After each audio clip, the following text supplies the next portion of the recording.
Welcome to the English Out Loud podcast where you can listen to English and pick up on some tips to improve your overall speech, making it nice and fluid. Today, we have a wonderful guest here with us, with me, in my studio, Francisca Martinez. Francisca Martinez was the first female manager in her company in Mexico. Absolutely astonishing what she's accomplished. She started learning English a little bit later in life and has acquired some marvelous skills. She has been a student of mine in the past. We practice together often. So let's take a listen here and see what we had to chat about today. So here I am today with Francisca Martinez, and she's very skilled in English. We've spoken, usually when we speak, where we talk in either English or Spanish, or a mix of both. But the fun thing about our communication is that we're both confident communicating to the other in the other's language. So, well, anyway, though, tell me a little bit about yourself, Miss Francisca Martinez. How did you learn English in the first place? Thank you, Patrick. I started to work in a company, an international company, and I needed to talk English with my peers in United States. I started to learn to speak English. Obviously, there is a necessity to communicate because most of our projects in the company includes to inform what are our strategies going on. Your communication, as you say, it was international. So were you only talking with Americans generally, or would you talk with people all over the world? Oh, I remember a time when my first visit to United States, I attended a meeting with other people from Malaysia, Japan, Italian, and I needed to communicate with them in English. And that was so frustrating when I didn't have enough vocabulary to understand and to talk. When I back to Mexico, that meeting inspired me to learn English, and I attending presential classes, one-on-one English classes, and but the method to improve my communication skills was to practice. I started to have practice in 2003, and I was involved in a project with 7 American people. That practice was that I improved my communication. You say the practice is what you need, and I find the same with my Spanish, that when I just leave it, it kind of gets stale. I forget easy words, or my grammar just sounds, like sometimes my grammar just comes out and it sounds like a baby trying to learn, to piece words together is what I feel like. But like you say, the more you use it, the better it gets. And that practice is most definitely what you want to keep up with. But I just want to clarify something there, because this is an interesting thing to me that actually I didn't know before, that it was seeing other people speaking English, like the Italians, and you didn't have that skill that it inspired you to start learning? That's correct. And I remember that meeting was in the 1998. But recently, as you know, Pat, now we have the communication through the network, to internet, and now it's common to interact for other people in different countries. And something that I learned It's how each of the different nationalities have a different accent. As an example, if we talk with England, it's different, the intonation. If we talk with an Indian or Japanese, and Chinese, and sometimes if the English language is not our native language, it's so difficult to understand other. For me, was easily to understand and to talk with American people, United States people, but with a different nationality, it's so difficult. I totally get what you mean. Like, you can learn the best American English, but even Americans sometimes struggle speaking with like somebody from India. And people from India, as you may have seen in the past, they have good English. Like, many people grow up speaking English their entire lives.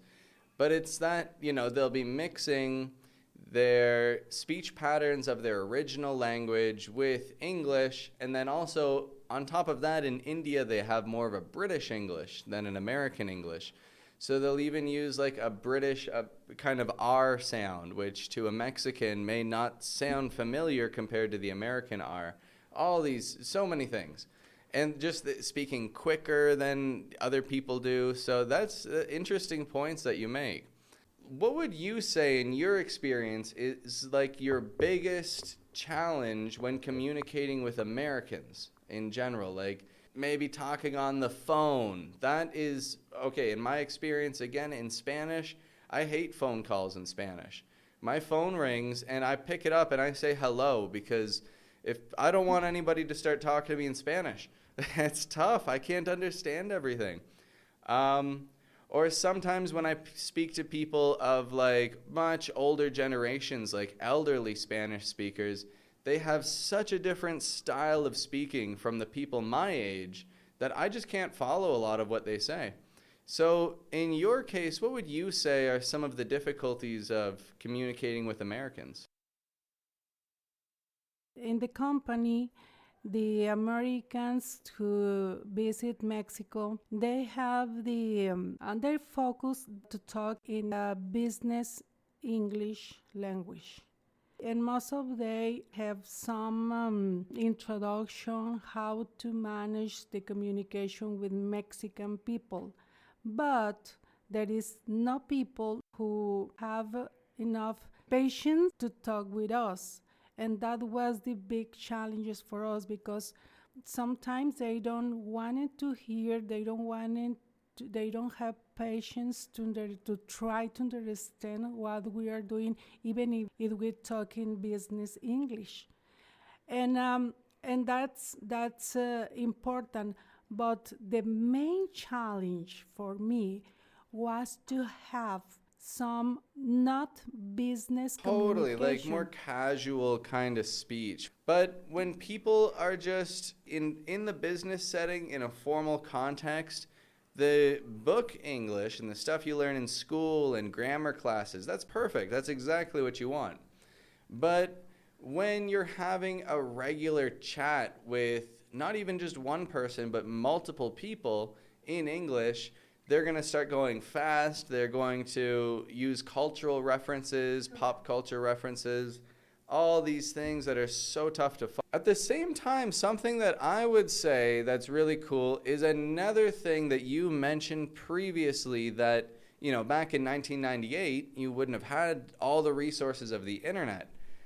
Just this chat that we're having right now, it's so cool because we can talk about this, and then people, whether they are in India or Brazil or, just people around America, wherever, they can listen to this and maybe relate with what you're saying, or be able to draw on their own experiences and see what you did and how they can, improve in a similar way.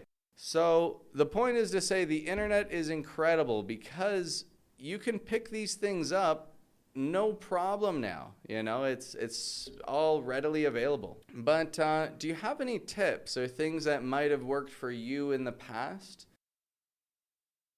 It's to practice again. It's to talk.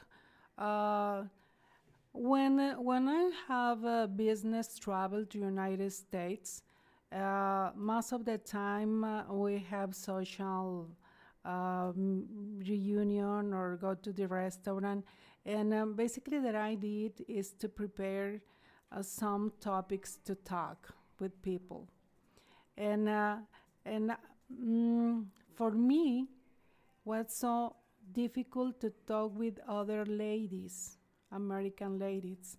For me, it was easier to talk with gentlemen. Why? Don't know, because American ladies talk so fast, and they don't have a patient, and they want to talk about shopping or something about the restaurant, but they don't have patience. The gentlemen are more patient with non-native English speakers. Wow. I mean, I guess speaking as a man, I guess I am an example of that because I get complimented on my patience often. It depends on who you're talking to and the context and all these things. Something that I wanted to ask before going any further, because you've mentioned, okay, you started learning English after you started your professional career, and clearly you were traveling around, so you must have already made a bit of a name for yourself in your career even before you learned English. But with this here, I'm just curious, at what age did you initially start your English, this journey? Gee, and I thought you were 43. 29. Yeah. Okay. So 43 is when you started. That's fantastic. Now, most people, by the time they get to 43, they say to themselves, no way can I start learning a language at 43. Did you get that feeling at all at the time? That I can't do this. Like, I'm past an age to learn a language. Did you feel like that? No, not at all. No. No, because I love my job, and I wanted to be success person. And that time I was not manager, and after that, when I developed the ability to communicate with American people, I have a promotion in my job, and I achieved to be Wow, a human okay, resources manager. human resources manager. That is big. And you've mentioned a few times that, you kind of paved the way for other women in your industry as well, correct? Are you familiar with that expression, paved the way? Okay. No. So to pave the way means to make the road. Like when highways connecting cities, you need to pave the way before anybody can go. So I mean, just from what I understand, it sounds as though you paved the way in some ways for some of these ladies that'll come later on. Do you feel that at all? Yeah, yeah. And that time I was the first manager in the company in Mexico, in the facility that I worked. And after I was the first human resources. Before me, only the gentlemen have the So manager just to be sure, when positions. you say the first manager, you mean the first female manager? The first, I was the first female manager in the Gotcha. facility that Okay. I worked. I decided to improve my English communication because I wanted to grow in the company, and I was the first female human resources manager in the company. Before me, only gentlemen have the position as a manager, and that's a big achievement for me, because after me now in this facility, in this company, there is a lot of female managers, but I It was was the a first. monumental moment for, I mean, in a way, you could say for all of Mexico. these days things are changing in Mexico in general, where women now have many more opportunities for education, for high profile positions in jobs. And so the fact that you did it, now other people who maybe grew up thinking to themselves, there's no way, a woman is going to get there. That's a man's job. You've shown that, no, it's just a job. If you got the brains, you can do it. And the time that I have that position, it was not common, at least in the company that I used to work. But now, these days, the professional female, as you mentioned, they have a lot of opportunities to achieve a manager position. Mm-hmm. But when in my time, it was so difficult. I'll bet. Most definitely. Well, congratulations for you. And I've said that a number of times to you, but once again, it's now everybody can hear. Congratulations for all your outstanding achievements and paving the way for generations to come. And I got one other question for you here, because of course, like we've said, inspiration-wise, I'm sure you've helped a number of people to be able to see, okay, Francisca did it, I can do it too. I've got one other question before you that I'd like to ask before we wrap up for today, Francisca, and it's just whether or not in your life you've had any opportunities to use your English to help someone else, that your English, gave someone else a hand in one way or another. Any thoughts on that? Yeah. When I was assigned to implement a software in the company that I used to work, I have a opportunity to translate to Mexican people some of the activities or the change that we did in that project.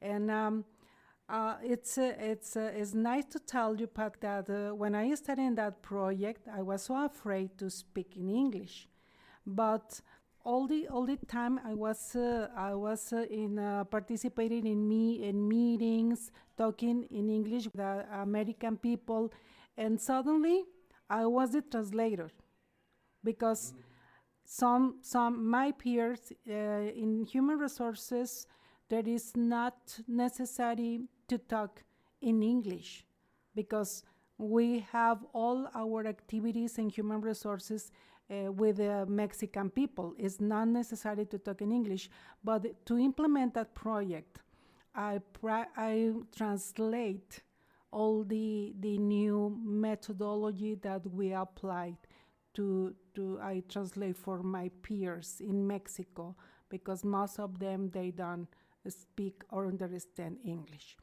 And the second time that I used my English language to support, it's one time I was in the airport in Chicago, and in that time, old lady was she doesn't find the correct gate, and she don't speak English. She was a Latin American lady, and I helped her, and I feel so good because I have opportunity to use my English language to help that lady. Those are most definitely, in my opinion as well, the best experiences when you can, like when somebody is in a panic, because it is distressing, very much distressing when you're in a situation and you don't know the language, but you need to communicate some things. It's not easy, and a lot of people can't handle it. And so being there for somebody and just being able to give them the words that they need to communicate, especially in an airport because they need to catch a flight, that stuff is huge. Like, that's wonderful that you were able to do that. I had somebody else before give me directions here in Mexico to the washroom, which was great because it's another distressing moment and you can't think in any languages at the time, even your native language. And then, someone was able to translate for me, give me the directions I needed, no problem. So use your English to help those around you because not everybody has these skills. And in doing so, you will better your own English overall. Well, this has been a wonderful chat for today, Miss Francisca. However, we can wrap things up for today. And with you, we've got many more interviews to come, provided that you agree to them, because there's so much to talk about. So many good things to talk about. No problem. Well, do you have any closing words, any final things you'd like to say? Basically, it's improve your communication in English, and you will grow and you will achieve anything that you want in that you are doing. Absolutely. Keep working on it. Everybody, keep listening to these types of things. And believe me, you'll keep on expanding your English little bit by bit. Like, you can start at 43 and speak fluid English before you even finish your career. See some major career advancement, through coming to the tail end of your career. That's pretty good. Anyway, keep up the good work, everybody, and thank you very much for coming in, and we'll wrap it up for today.